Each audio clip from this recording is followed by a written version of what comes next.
I was a City of Mount Vernon police officer with the Emergency Services Unit. On 9/11, my unit and myself responded to Ground Zero. 2016, I was sitting at my table. My feet started swelling up. I thought it was a heart issue and went to the emergency room where they told me that my kidneys were in the stage 4 renal failure. In Joseph's case, he had long-term hypertension, but he also had something known as an autoimmune disease. Those patients that have IgA nephropathy, about 20 to 40% of them can end up with kidney failure. The waiting period for a kidney transplant is terribly long. People can end up waiting 8 or 10 years.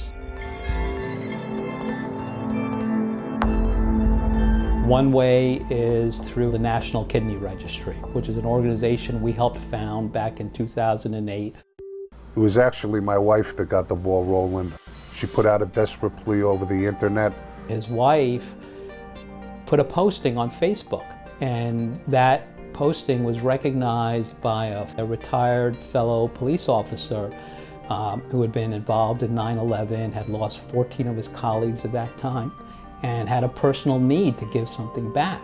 Joe's wife wrote in her short message that she's praying that another police officer will step forward because we can always count on each other.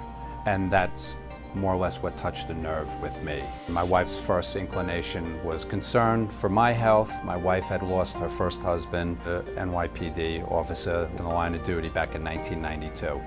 So, always gets to me when I talk about him. From the moment I made up my mind in the basement, I knew I was going to be a match for Joe. I just knew it.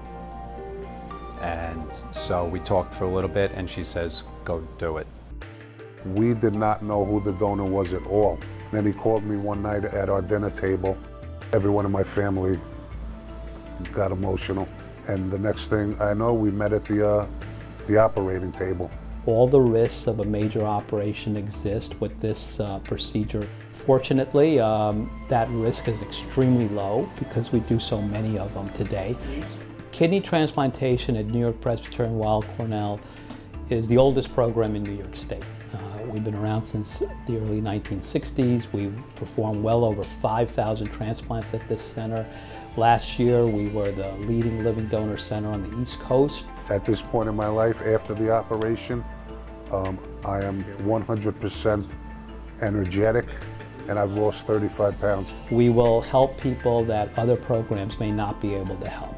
And that's a result of the expertise that exists here. There's a real need for it. There are people dying waiting for an organ, and we just don't have enough organs to give people. The trade-off of several days of pain, knowing that you probably saved a life and allowed family members, loved ones, friends to still have that person in their life, to me, there's no comparison. New York Presbyterian is second to none. If I could bring attention to this cause of organ donation, then that's all good.